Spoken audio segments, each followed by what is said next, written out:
Sejam muito bem-vindos ao Mesa de Debates. Aqui quem está falando é o Guilherme. Vamos que vamos, pessoal.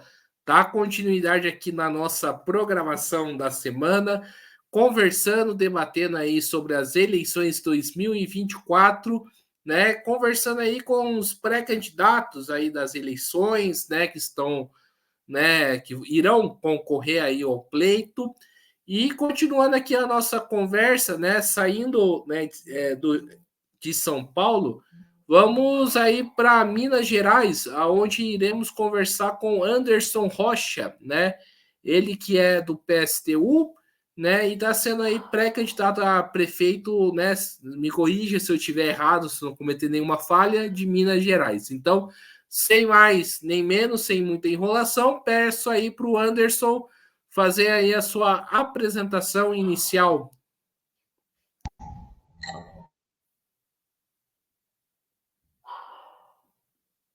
Liga o microfone, Anderson, por favor.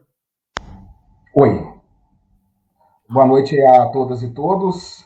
Quero agradecer aqui o Guilherme, né, por essa oportunidade aqui de apresentar a nossa pré-candidatura, né. Estou saindo como pré-candidato a prefeito em BH, em Belo Horizonte, Minas Gerais, compondo uma chapa de pré-candidatura enquanto vice da professora Andréia, né, ela da rede estadual e da rede municipal de Belo Horizonte.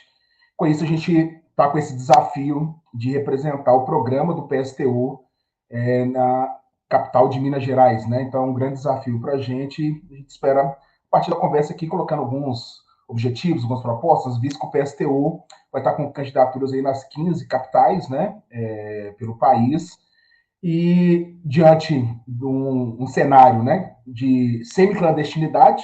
A gente diz semiclandestinidade porque, com as reformas que ocorreram, as reformas eleitorais, elas cercearam os partidos, somente os partidos que têm um posicionamento ideológico firme, né, como o PSTU, de participar aí dos principais meios de comunicação, né, e de debates, porque o debate fica a critério das emissoras aí, convidar ou não. Então a gente quer aproveitar o máximo possível os espaços que apareceram ao longo do processo eleitoral. Certo. E Anderson, né? Primeiramente, qual que é o propósito e objetivo aí da sua pré-candidatura, né? Da sua vice-candidatura, né? Não, no caso, é a candidatura a prefeito, né? A Andréia vai estar compondo a chapa como vice Ah, tá. aqui em BH. Bom, gente, a minha militância ela se deu primeiramente. Pode ligar, liga o seu microfone, que você desligou o microfone. Okay. Bom, retomando aqui a minha militância, ela começou na faculdade, né? Na militância estudantil universitária. Entrei na rede municipal enquanto professor. É natural que ao sair do movimento estudantil também está na luta em defesa aí da pauta das trabalhadoras e trabalhadores da educação. Então, experiência no sindicato, que é o Sindicato Municipal, Sindirrede, aqui em BH. E o principal objetivo nosso nessa campanha de fato, dizer para aqueles que, primeiro, estão cansados do processo eleitoral, né? Desde o processo de redemocratização no país, independente das vertentes ideológicas que estiveram no poder, né? Seja a direita, seja a própria ultradireita que teve recentemente no poder, sejam os governos do próprio PT, né? Em âmbito nacional, somente o PT alimentou muita expectativa na classe trabalhadora e a gente percebeu que tentar conciliar, né, dentro desse sistema capitalista, dizendo que vai governar para todos, como é o tema que normalmente seja o PT, o PSOL, trabalham em suas candidaturas, a gente percebe que é o poder econômico que dita a vez, não só no sistema eleitoral, mas no conjunto do país. Então a gente está nesse processo eleitoral justamente dizendo à população que as eleições ela é apenas um momento, um raio-x em que boa parte desses pré-candidatos vão alimentar falsas expectativas e sem romper com o controle que existe dos grandes empresários, dos bilionários, as coisas não vão mudar efetivamente para a classe trabalhadora. Então, o nosso perfil é um perfil, de fato, anti-regime, para dizer para as pessoas que o que estão prometendo não será cumprido, a não ser que você apresente, de fato, um programa de transição, como nós vamos procurar apresentar ao longo do processo eleitoral, para romper com todo esse processo. Porque, do contrário, as coisas vão seguir da mesma forma em que o poder econômico continua se alimentando dos recursos públicos e os trabalhadores e trabalhadoras da juventude pagando um preço de crises que não foram realizadas por eles mesmos. Perfeito, Anderson. E enquanto você fala aí desse programa de transição, né? Achei bastante interessante você ter tocado nesse assunto. O que que significa esse programa? Bom, gente, queria dar um parâmetro do que significa Belo Horizonte hoje. Belo Horizonte, a prefeitura, ela tem uma perspectiva orçamentária de 17 bilhões de reais. E quando a gente percebe o montante desse orçamento, a que serve esse orçamento, ele não serve efetivamente para a saúde pública, para a educação pública da cidade, para uma cidade, né, que está chegando aí a 2,7 milhões de habitantes, num conjunto de realidade que a gente vem vivenciando, esse orçamento está mais a serviço do setor privado. Vou dar um exemplo para vocês, que talvez seja um exemplo das demais cidades pelo país afora. Aqui, o transporte coletivo de ônibus, ele é dominado por um grupo de famílias, são duas famílias que têm um controle maior do transporte coletivo há mais de 20 anos, com o processo de privatização do transporte coletivo, e ao longo dos anos, nesses últimos anos, não houve melhora nenhuma no transporte coletivo. Né? Pelo contrário, nos últimos anos, mais recentemente, começaram a conviver com o subsídio por parte da Prefeitura de Belo Horizonte, que chegam a mais de R$ 1 bilhão. A gente pega o período de 2021 a 2024. Recentemente, essa semana, Guilherme, o prefeito, que é do PSD, né, do Kassab, aqui, e tem uma base de sustentação na Câmara Municipal, tem dentro do seu governo a Rede de Sustentabilidade, que está na federação aí do próprio PSOL, setores do PT compõem esse governo, né? Ele resolveu liberar mais 300 milhões de reais para subsidiar o transporte coletivo. O que o PSTU vem chamando a atenção é que não dá mais para alimentar o recurso público o bolso desses grandes bilionários, como esse grupo de famílias que controla o transporte. Então, a gente, quanto medida de transição, assim que tivermos aí num governo, ter o cancelamento desses contratos. Cancelar os contratos, tem ônibus que foram comprados com verba pública, então tem como a prefeitura absorver os ônibus que já foram comprados com verba pública. Recentemente aqui, pegaram um empréstimo com o governo federal para comprar 100 ônibus elétricos, então todo o dinheiro que é investido no transporte, de fato, vai para beneficiar os donos das empresas de transporte coletivo. Então, assim, como medida transitória, é cancelamento dos contratos, fazer com que a prefeitura seja responsável pelo transporte coletivo, para ter um maior controle, a criação de uma empresa municipal e também conselhos populares, para que os conselhos populares, de fato, possam ajudar nesse processo de fiscalização e implementação, de fato, do coletivo, e rumo também à tarifa zero, porque a gente compreende que o transporte é uma ação mais social, ela não pode cercear as trabalhadoras e juventude de se mover ao longo da cidade. Então, uma das medidas que a gente tem seria a estatização do transporte coletivo em Belo Horizonte para não alimentar, como vem sendo alimentado, o bolso dos grandes empresários, que já chegou a mais de R$ 1 bilhão de dinheiro público. E Anderson, como que você vê aí as outras pré-candidaturas? Quem que está concorrendo com você, seja do lado da frente ampla, mas também do lado da extrema direita, né? E como que vocês analisam essas pré-candidaturas? Bom, em BH, a composição hoje se dá por um bolsonarista, né? que é deputado estadual, está sendo aí avalizado, né, pelo deputado federal Nicolas Ferreira, bem como o próprio Bolsonaro, tendem a avalizar essa pré-candidatura do Bruno Engler, que é deputado estadual. Tem outro deputado estadual, que a base dele é do setor ligado ao Universal do Reino de Deus, né, o setor mais conservador também. Tem o atual prefeito, que, como eu disse anteriormente, é do PSD, do partido do Kassab. Entra também uma pessoa ligada ao governo do Estado, do Romeu Zema, pelo Partido Novo. Então, ele tem uma candidata sendo colocada no processo eleitoral, bem como o próprio PSDB também tem a possibilidade de ter uma candidatura a ser inserida.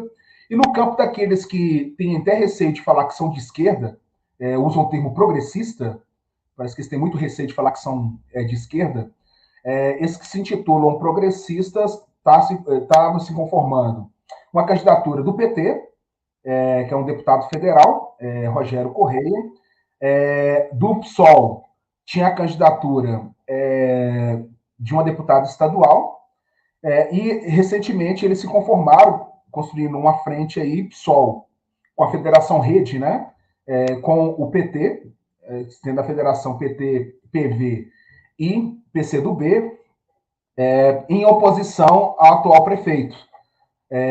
O que a gente vem dizendo aqui em BH, o que esse campo que se diz progressista faz é atrasar a consciência da classe trabalhadora, porque eles estavam dentro desse próprio governo do PSD, né, do prefeito Fuad, até recentemente, na Câmara Municipal, a federação do PSOL e PV compõe, aí tendo do PV sendo vice-líder do prefeito, né? Tem o PDT também, que lança a candidatura aqui, tem uma candidatura própria com a deputada federal, a Duda Salabé, que é pré-candidata aqui em Belo Horizonte. Mas todo esse campo aí são campos que estavam dentro do próprio governo, né? É um governo que se aliou muito à extrema-direita em pautas que atacam não só a classe trabalhadora no momento da pandemia, né?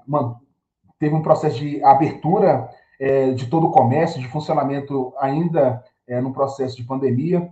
A pauta LGBT, o atual prefeito fez um forte ataque querendo retirar uma fachada de um dos espaços que faz o acolhimento a pessoas LGBTs aqui em BH, e um silêncio desses setores que compõem. Então, para fechar, quando a gente diz que é um retrocesso à consciência, é que o trabalhador vai lá, poxa vida, eles estavam há pouco tempo dentro do governo, que agora eles estão atacando enquanto oposição, então colocando toda essa contradição de estar tanto na Câmara Municipal dando sustentação ao atual prefeito, como também incorporando secretarias dentro do atual governo, que é um governo que é um governo de direita e que atacou constantemente o direito das trabalhadoras e trabalhadores. Então, essa é a composição em que eles estão se chamando de frente ampla, mas que estavam dentro do governo recentemente e querem agora se colocar enquanto uma certa oposição, mas não tem muita mudança no cenário que está posto aqui. Certo. E, Anderson, você falou aí, né, do PT, né? Lembrar aqui das eleições, né, passadas, que o PT apoiou o Alexandre Calil, né, que é um cara que foi bastante contestado. Eu gostaria que você falasse um pouco, né, quem foi esse cidadão, quem é esse cidadão aí? Bom, o Alexandre Calil ele entrou na onda dos outsiders, né? Um populista. Ele entrou na prefeitura, ele, vamos dizer assim, fazia parte do campo futebolístico, né? Colocando sob sua gestão a Mãos de Ferro um clube de futebol aqui em Belo Horizonte, que é o Clube Atlético Mineiro. Então, já era conhecido, né? Vamos dizer assim, na cidade. Então, ele entra com um discurso de antissistema, mas acaba ganhando a eleição. E no início do governo dele, a primeira coisa que houve de enfrentamento foram os camelôs aqui em Belo Horizonte, que colocou todo um aparato repressivo contra esses trabalhadores que estavam no centro da cidade. fez forte enfrentamento também à educação, né? Faz parte do campo da educação, em que as professoras em greve, professores da educação infantil, foram recebidas a bomba de efeito moral, jato d'água, tanto pela Polícia Militar e depois uma segunda greve com a própria Guarda Civil Municipal, que aqui ela foi equipada, né, enquanto como se fosse estrutura de batalhão de choque. Então foi uma gestão populista e que aqueles que ousavam enfrentá-lo, ele colocava todo um aparato repressivo em cima. E o PT fazia a composição desse governo, avalizou esse governo para o governo do Estado, né? Tiveram a derrota eleitoral com o Calil, mas para as pessoas entenderem que esse processo de conciliação de classes, principalmente quando eles entram no governo, né, seja o PT ou o PSOL, eles não trazem um avanço de direitos, né? Se tiver que ter avanços na retirada de direitos, eles implementam retirar de direitos, como a gente vê o próprio Edmilson aí no Pará, pelo PSOL, é um dos exemplos, né? Teve uma greve recente, que houve todo um aparato repressivo contra os trabalhadores estavam em greve.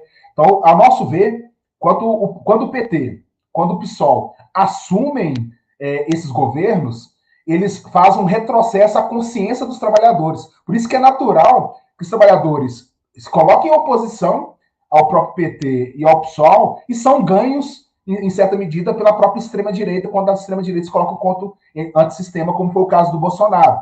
Né? O Bolsonaro ele surge num processo de descontentamento com o sistema, mesmo ele sendo do próprio sistema, né? Há 30 anos enquanto deputado federal, mas as experiências do PT no governo, prometendo avanços significativos e estruturais para os trabalhadores não se efetivado concretamente, isso traz um retrocesso, e isso que a gente vem dizendo para o pessoal é que alimenta a ultradireita também. Certo. Agora falar um pouquinho aí de educação, né, da categoria aí que, né, você faz parte, como que andam as coisas na categoria e quais são as demandas que vocês estão reivindicando, né, se existe algum processo de luta e se existe, como que a sua pré-candidatura pode ajudar nesse processo? Bom, a gente teve uma campanha eleitoral, uma campanha salarial em fevereiro e março, né, de enfrentamento ao atual prefeito Fuad, que era da chapa do Calil, né, então ele é uma continuidade, que era vice-prefeito, se tornou prefeito com a saída do Calil para as eleições estaduais. O que a gente vem acompanhando aqui, primeiro, é a utilização dos recursos da educação para parcerias público-privadas e terceirização. Então, se há uma ampliação do processo de terceirização na educação e também na saúde, no caso da educação, nós temos trabalhadores terceirizados, que são até base do Sindirrede, que têm contratos precários, e o nosso objetivo, Guilherme, é que haja concurso público.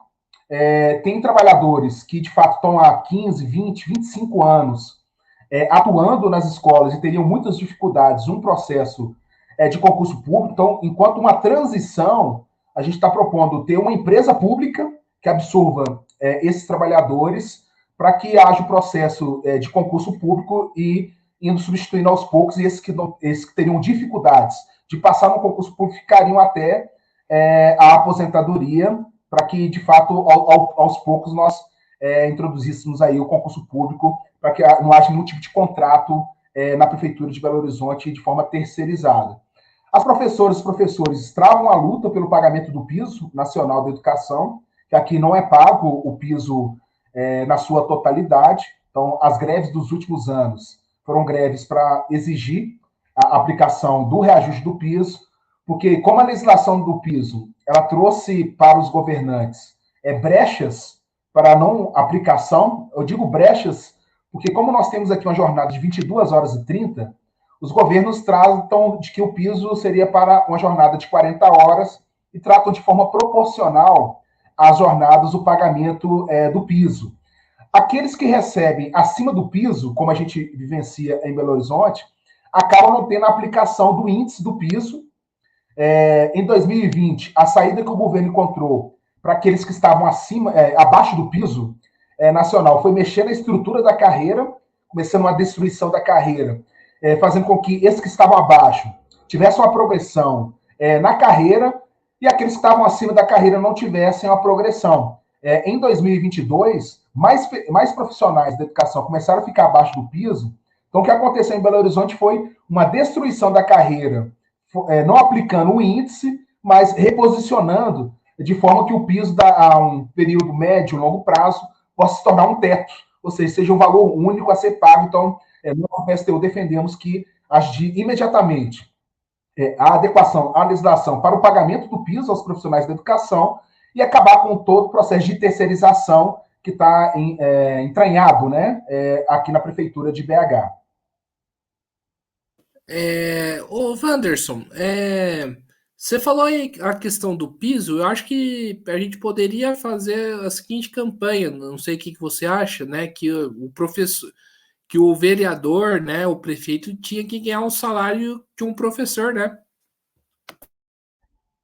Não, justamente, inclusive nós do PSTU, desde os nossos candidatos que estavam na Convergência Socialista, aqueles que estavam no PSTU, nós compreendemos que, ao estarmos, seja no Legislativo ou no Poder Executivo, os nossos salários não podem ser os salários milionários como são os dos prefeitos, né? E dos próprios vereadores, né? O prefeito aqui ganha mais de 30 mil reais mensais, na Câmara mais de 20 mil reais mensais. Então, uma forma de fazer com que os nossos militantes, né, os nossos pré-candidatos, não entrem dentro do sistema e absorvam todos esses valores e ficam de forma desproporcional a que vive um trabalhador, então mantém o próprio salário daqueles que estão trabalhando, então seja na Prefeitura de BH, seja na Câmara Municipal, o PSTU, pelo Brasil afora, vai manter os salários dos trabalhadores que se colocaram nessa tarefa de estar no Poder Legislativo e no Poder Executivo e ampliar justamente essa campanha. É inadmissível. A gente tem muitos desempregados, pessoas ganhando baixos salários, a própria juventude, num processo de precarização com a escala 6 por 1, né? Existe até um movimento nacional para derrubar isso aí. Então, é inadmissível a gente viver com governantes ganhando muita grana, enquanto o trabalhador e a trabalhadora convivem com um salário mínimo, um salário que não dá para conviver no dia a dia. Então, essa campanha ela é fundamental para a gente desmascarar que na política as pessoas não têm que entrar para enriquecer, né, como acontece ao longo dos anos. Então, o PSTU tem essa defesa, ela não abre mão desse princípio. Certo. E Wanderson, né, você falou aí do âmbito municipal, né, mas pelo que me parece, os professores estaduais também estão se mobilizando, né? Como que você está acompanhando essa luta? Aqui o Zema, né, um aliado de primeira hora do Bolsonaro, né? Ele não esconde isso aí. Ele é do Partido Novo, ele implementou uma série de medidas, né? Seja a própria reforma do Bolsonaro, a reforma da Previdência, que praticamente as pessoas não vão se aposentar, né? Impõe aí um trabalho de 40 anos de carteira assinada de forma ininterrupta. Então, o Zema aplica essa medida em Minas Gerais contra as trabalhadoras e trabalhadores de serviços públicos. Hoje, os trabalhadores estavam até em movimento na Assembleia Legislativa de Minas Gerais. A gente teve a participação para acompanhar o processo em que o governador quer aplicar o regime de recuperação fiscal, que está mais do que provado. Onde foi aplicado o regime de recuperação fiscal, não resolveu em nada a dívida dos municípios, pelo contrário, impôs aos trabalhadores o pagamento da fatura, sejam os ataques nas carreiras, né? Então, hoje, esse movimento conseguiu barrar a aprovação do regime de recuperação fiscal. Tem uma iniciativa do governo federal para mediar aqui em Minas Gerais, mas que é uma contrapartida que, ao nosso ver, ela também é muito limitada, porque coloca sob a responsabilidade do governo federal algumas estatais aqui de Minas Gerais, como a CEMIG, Codemig, a Codemig somente cuida do nióbio, né, a produção de nióbio aqui em Minas Gerais, a própria Copasa, que é da área do saneamento básico, né, e a CEMIG, da energia elétrica. A nossa preocupação é transferir para o governo federal, sem uma trava de manter elas enquanto estatais, é um perigo, porque o governo federal, por mais que alguns digam que é um governo que se diz de esquerda, nosso governo não é, o governo de esquerda, ele implementa medidas que levam ao processo de privatização. Não é à toa, para fazer um recorte aqui, Belo Horizonte fez um pedido de empréstimo ao governo federal para arcar ônibus para iniciativa privada. Então, ao nosso ver, tem que ter travas suficientes, mas hoje a luta foi muito importante de mobilização desses trabalhadores da rede estadual para barrar a aprovação que estava prevista para hoje do regime de recuperação fiscal. Certo. E você falou aí no começo, né, que do PIB, né, de Belo Horizonte, né? E a grande questão que a gente tem que perguntar, para onde vai esse dinheiro, então? E o que dá para fazer com esse dinheiro, né, para resolver tanto aí os problemas sociais aí da cidade? Bom, Guilherme, o crescimento das receitas aqui de Belo Horizonte é um crescimento que aos últimos anos vem passando a inflação, né? Então, como eu te falei, a previsão hoje do orçamento é em torno de 17 bilhões de reais e mais da metade dessa receita, né, com gastos, com parceria público-privado, gastos com a terceirização.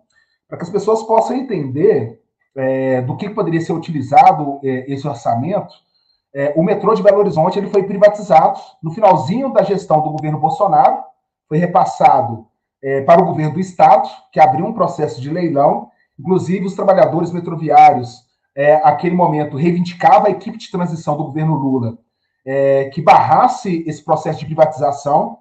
Tanto que teve um fato que o Alckmin anunciou na parte da manhã que ia revogar o processo de terceirização do metrô, e na parte da tarde o PT mudou todo o posicionamento, manteve o leilão aqui em Belo Horizonte da privatização do metrô. O pessoal tem ideia, o metrô custava o valor de R$ 1,80.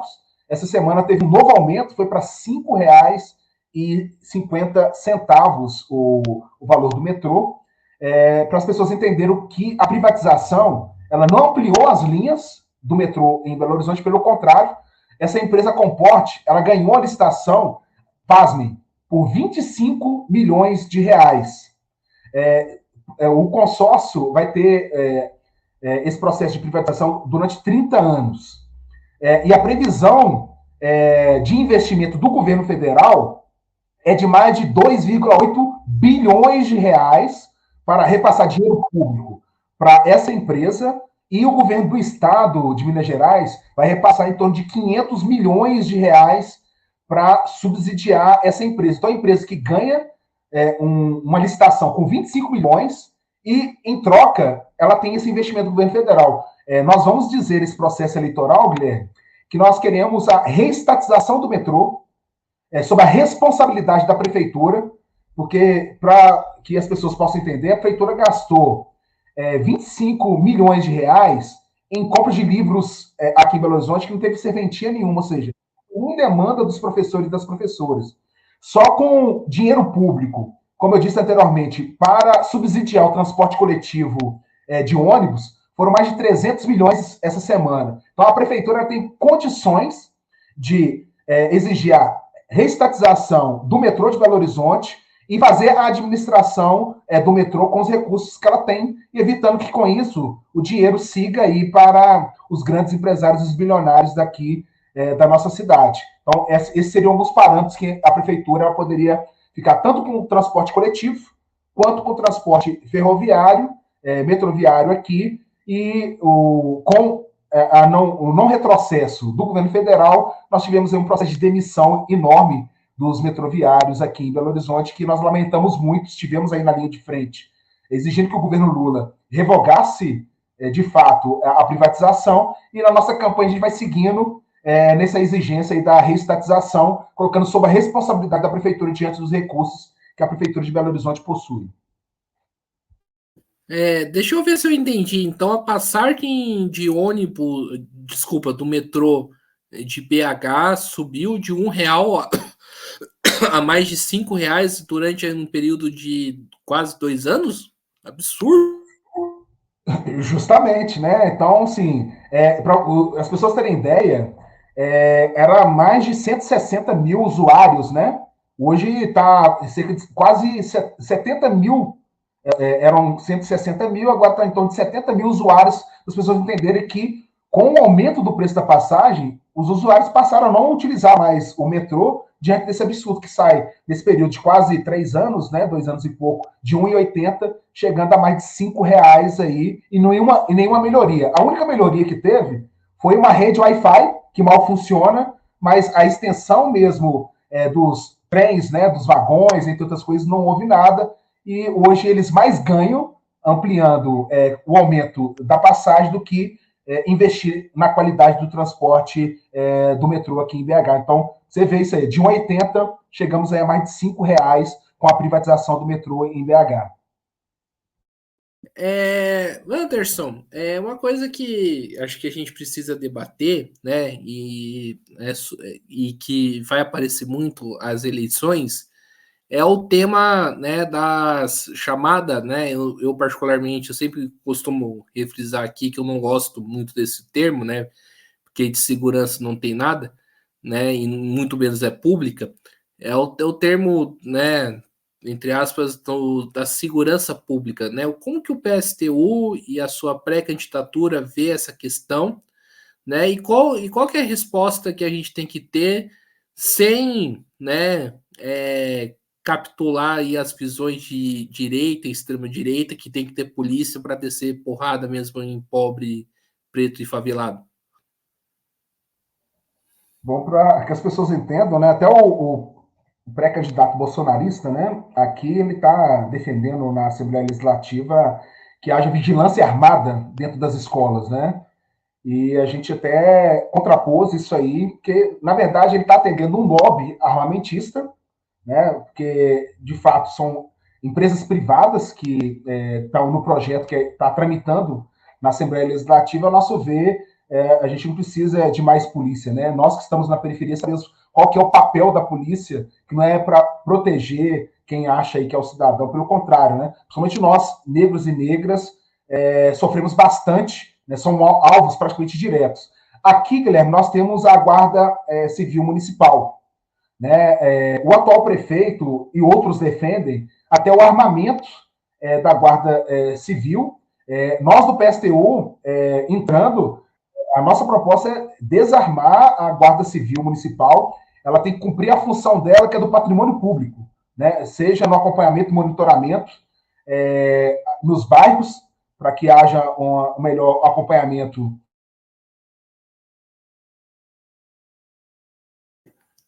Liga o seu microfone. Desligou o seu microfone, Wanderson. Voltou? Bom, então, assim, retomando, a gente não é favorável ao armamento da Guarda Civil. Então, ao nosso ver, tirar todo o armamento que existe hoje da Guarda Civil para cumprir o papel dela, que é o papel patrimonial que ela serviu, e não um papel de polícia, como alguns devem defender na eleição. O candidato do PT até está se vangloriando, né, dizendo que trouxe emenda parlamentar para colocar câmeras, né, na Guarda Civil Militar. E, ao nosso ver, o processo é inverso, é não ter o armamento da Guarda Civil, porque a gente sabe que a partir do momento que tem o armamento, a gente vai ver situações como nós tivemos na greve do ano passado, em que a educação estava em greve e estavam em frente à Prefeitura de Belo Horizonte e foi recebida pela Guarda Civil com bomba de gás lacrimogêneo. Teve um guarda civil que utilizou uma escopeta e atirou 2 vezes, quase acertou a cabeça de uma professora. Isso hoje está em investigação junto ao Ministério Público aqui de Minas Gerais, para ver o despreparo da Guarda Civil, principalmente em ações como essa. Então, eles estão sendo usados para fazer desocupações de algumas ocupações que temos aqui em Belo Horizonte. Então, nós não queremos uma Guarda Civil armada como é atualmente em Belo Horizonte. E a discussão da segurança pública passa por um outro tipo de processo que vai desde você pensar, de fato, políticas públicas, desde ter política de emprego às trabalhadoras e os trabalhadores, a parte cultural ser investida tanto nas periferias da nossa cidade, uma educação de qualidade. Então, tem outros parâmetros que você trabalha muito mais com a prevenção do que a ostensividade que é hoje a segurança pública do nosso país. Wanderson, agora uma questão mais polêmica em relação a esse tema, né? Embora o meu canal seja mais recente, eu já fui militante aí de organizações, né? E uma das coisas que eu tinha e tenho uma divergência com o PSTU sobre a questão da greve dos policiais, né? Militares. Né? Eu, particularmente, acho que o caráter da greve policial, né, de uma greve de policiais, é um caráter reacionário. Né? Por que ao mesmo tempo a gente critica, por que ao mesmo tempo a gente critica, né, corretamente, né, a questão das armas, das polícias, né, e a gente acaba meio que, e o PSTU acaba meio que apoiando essas greves, que muitas das vezes é por melhores condições de trabalho, né? Salário para que acaba se voltando contra a população pobre e contra os trabalhadores. É uma das críticas que eu tenho, né, ao PSTU em relação à greve, né, dos policiais. Bom, o próprio Zé Maria, né, teve um debate, uma audiência pública debatendo este tema, né? A nosso ver, hoje teria que acabar com o processo de hierarquização que existe na Polícia Militar e a sua origem de criação, né? Então, ela é uma estrutura hierárquica de comandos, né, de comandantes, em que, a nosso ver, quando há revoltas, né, e uma desorganização no sistema de segurança com esses movimentos, nos traz um debate também de refletir e trazer, junto a esses policiais, essa desorganização ajuda no processo de conscientização sobre o processo de hierarquia que existe hoje na Polícia Militar. Nós defendemos a auto-organização dos trabalhadores, né? Uma estrutura de que, se estiver na segurança pública, né, dos bairros terem a sua organização e eleição daqueles que estariam no comando da segurança pública no nosso país, aí via os bairros. Então, sim, um tema que é polêmico, de fato, mas, ao nosso ver, são oportunidades que existem, uma desorganização da segurança pública, que nos coloca no cenário de discussão sobre o fim da hierarquização, a necessidade de sindicalização, que hoje não tem a sindicalização deles, o próprio processo de greve e de organização deles. A gente sabe que tem um setor que foi ganho pela ideologia bolsonarista, né? Seja o próprio setor da Polícia Federal ao longo do tempo, mas, ao nosso ver, quando há um processo de greve, abre uma oportunidade, acho que a gente não pode tratar como algo que se isole e não participe, mas de se aproximar e tentar ganhar a consciência, porque é um braço armado do Estado que está aí, e a gente sabe a quem estão a serviço, e justamente esse processo hierarquizado é que impõe a cada vez mais a ampliação das chacinas e do genocídio que a gente vive aí nas periferias não só de BH, né, mas de todo o país. Mas é uma coisa que ainda não entendo, né? A greve, né, desorganiza aí o aparato militar do Estado, mas no dia seguinte está novamente organizado. Eu lembro de uma greve, né,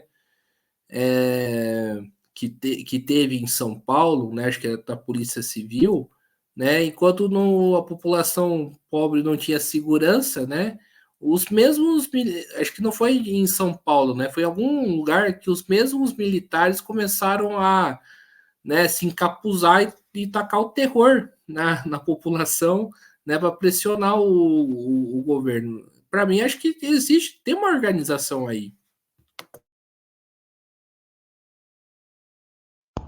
Oi.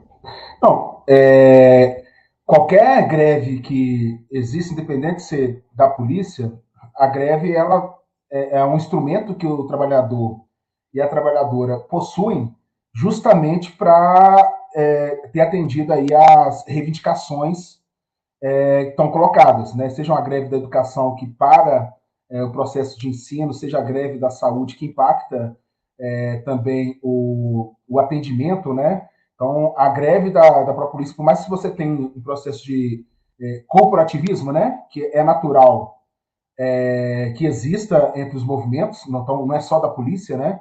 mas, ao nosso ver, o apoio ele é necessário, mas também as reivindicações elas devem ser inseridas, né? Por mais que isso possa colocar uma contradição, o apoio é necessário, mas as palavras de ordem também elas devem ser inseridas, né? Tanto quanto o processo de desmilitarização que existe, né? Então, ao nosso ver, a greve ela é um instrumento que serve para dizer, olha, não está nada bem.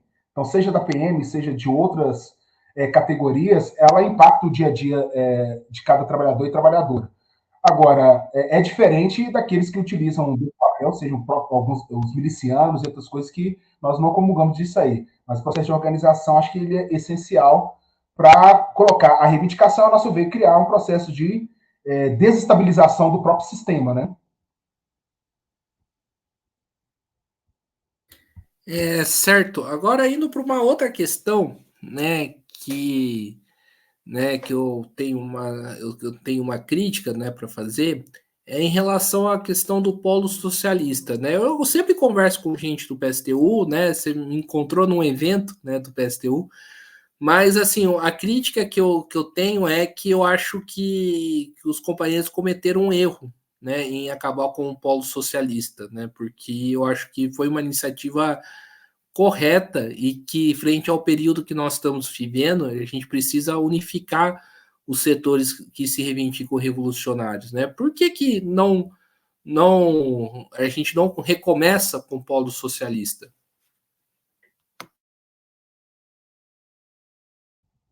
Bom, a gente fez um debate e avaliação, né, do PSTU sobre o polo socialista. Acho que ele foi importante para aquele momento, para ter uma alternativa aos revolucionários, ter uma alternativa aos socialistas, né? Então, de fato, foi acertado na última eleição o polo e a continuidade do polo, ao nosso ver, cumpriu a função daquele momento.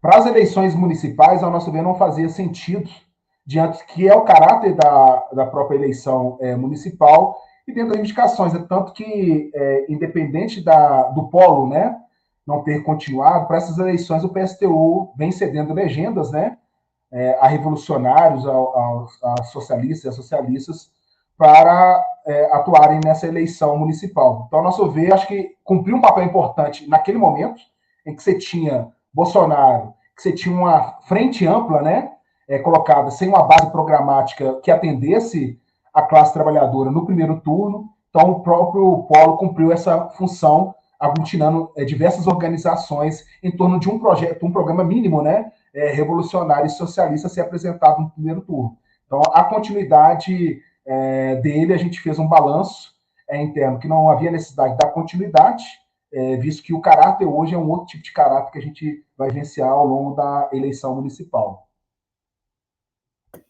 Certo.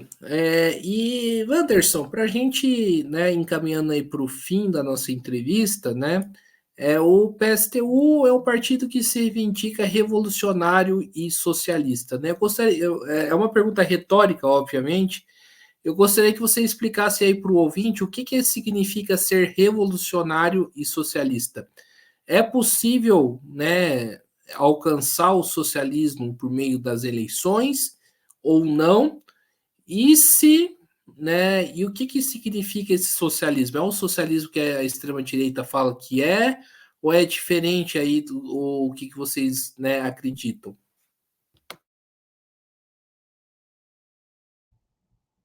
Bom, a gente compreende que na eleição que nós estamos hoje, dentro do sistema capitalista, não tem a mínima condição. Por isso que nós, quando participamos do processo eleitoral, a gente faz a denúncia do próprio sistema, o sistema capitalista, ele está a serviço não dos trabalhadores e das trabalhadoras, então a gente compreende que as organizações que se colocam aí, que não são revolucionários nem socialistas, elas acabam se adaptando ao sistema, como eu disse anteriormente, dizendo que é possível as concessões. Hoje, cada vez mais que a gente percebe, as concessões são as mínimas possíveis. Não é à toa o próprio o arcabouço fiscal do governo Lula, que foi aprovado, em que as próprias organizações, as principais organizações sindicais, do movimento estudantil e parlamentares deram uma abafa, né? Não falando que o arcabouço fiscal é o mesmo teto dos gastos, praticamente, do governo Temer que se implementou. Então, a gente acha que, através das eleições, elas, a forma como elas estão construídas, elas servem para amortecer a indignação das pessoas. Não é à toa que as eleições elas são de 2 em 2 anos, ou seja, um ano é municipal, o outro ano é federal, para tentar conter a indignação das pessoas, e aparecem aí os outsiders, ou aparecem outros que vão alimentar expectativas na população de que eles vão ser os salvadores de todos os problemas que existem aí, no nosso caso aí da cidade. Então, nós do PSTU compreendemos que não é possível, dentro desse sistema capitalista, termos mudanças significativas. Por isso que nós defendemos uma outra sociedade, um outro tipo de sociedade, uma sociedade socialista, uma sociedade governada pelas trabalhadoras e trabalhadores, que não haja exploração e nem opressão, como esse sistema alimenta. Então, o que a gente vem dizendo, quem ainda não teve acesso ao nosso jornal Opinião Socialista, a gente vem trazendo um pouco no nosso editorial o nosso ponto de vista, né, em relação ao discurso e à prática que vai se colocar nessa eleição, que a gente vai dizer que as palavras, seja em São Paulo com Boulos, né, seja no Rio de Janeiro, que eles estão apoiando a continuidade do PAS, né, seja até mesmo aqui em Belo Horizonte, são palavras que vão ser levadas ao vento, porque vão continuar governando com e para os bilionários, principalmente diante do arcabouço fiscal que vai impedir as prefeituras, dentro do que está posto no sistema capitalista, a ter poucos avanços. Por isso que nós colocamos que, para ter avanço de fato, é preciso romper. E para romper, colocar um orçamento como é de Belo Horizonte, de quase 17 bilhões de reais, a serviço dos interesses daqueles que mais precisam, que são as trabalhadoras e os trabalhadores. Então, manter o capitalismo intacto, como o governo do Lula vem mantendo, os governos que se dizem progressistas, é uma forma de alimentar mais ainda a frustração das trabalhadoras e trabalhadores e alimentar a própria extrema-direita, que vai justamente surfar nas limitações que o próprio sistema impõe, para se colocar enquanto uma alternativa que, de fato, também não o serão, como foi a gestão do próprio Bolsonaro, que foi uma gestão marcada aí justamente. E a gente, para fechar, Guilherme, ao longo desses 30 anos aí do processo eleitoral, a gente está para denunciar essa farsa do mal menor. Né? Então, toda vez aparece a questão do mal menor a ser colocado, seja em âmbito municipal, seja no próprio âmbito estadual como o governo federal, que o mal menor é um mal menor que alimenta muito mais, quando assume o governo, né?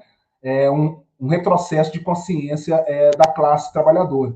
Por isso que nós, do PSTU, a gente vai entrar defendendo a independência de classe, né, para estar a serviço da luta pelo socialismo, que é essencial. Então, são pré-candidaturas que vão apresentar, fortalecer essa alternativa de independência.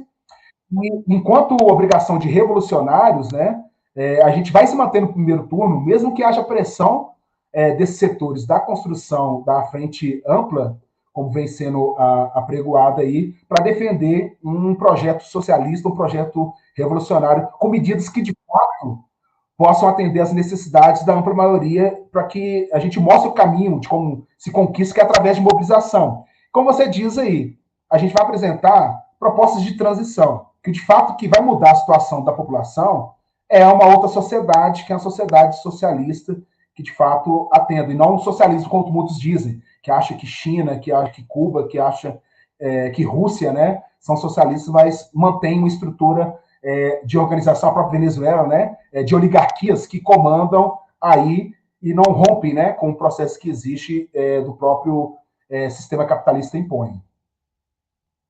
Então é isso aí, pessoal. Estamos encerrando aqui mais uma entrevista do Mesa de Debates. Quero aqui agradecer a participação do Wanderson, né? Gostei aí bastante aí da nossa conversa e passa a bola aí para ele fazer suas considerações finais. Bom, gente, agradecer novamente aqueles que estão nos assistindo agora, os que vão assistir posteriormente essa live. Então, nosso PSTU, a gente vai estar com o primeiro turno, mantendo firme que a alternativa necessária, a alternativa que rompa com o controle que existe por parte dos bilionários. Então, aqui em Belo Horizonte, há o controle do transporte público coletivo através de ônibus. Então, um grupo de 2 famílias que controla o transporte. Há um processo de ampliação da terceirização e privatização. Então, nós compreendemos que é um equívoco alimentar o bolso dos grandes empresários em detrimento ao desemprego, em detrimento ao aprofundamento da desigualdade imposta por esse sistema socialista. Então, por isso que nós teremos aí uma alternativa socialista e revolucionária nesse primeiro turno, e fazendo um chamado às trabalhadoras e trabalhadores a entrar nas nossas redes sociais, né, do PSTU Nacional e do PSTU Belo Horizonte, e que nós vamos estar aí construindo as nossas propostas, né, que visam aí impor aos bilionários uma derrota financeira para que haja, de fato, o dinheiro público a serviço do serviço público e também das trabalhadoras e trabalhadores e a juventude da nossa cidade e do nosso país. Então é isso aí. Então, mais uma vez, agradecendo aqui ao Wanderson, agradecendo também a você que estiver nos assistindo. Peço que se inscreva no canal podcast Mesa de Debates de Tudo Um Pouco, acompanhe o nosso trabalho, curta, compartilhe, comente aqui as nossas entrevistas, matérias e programas que nós produzimos. E segue a gente nas nossas redes sociais. Nós estamos no Facebook, TikTok, Instagram e também no Quai. E quem puder, contribua aqui com o nosso Pix 385-007-028-00 CPF. Então é isso aí, a programação ainda continua, né? Um forte abraço e fui!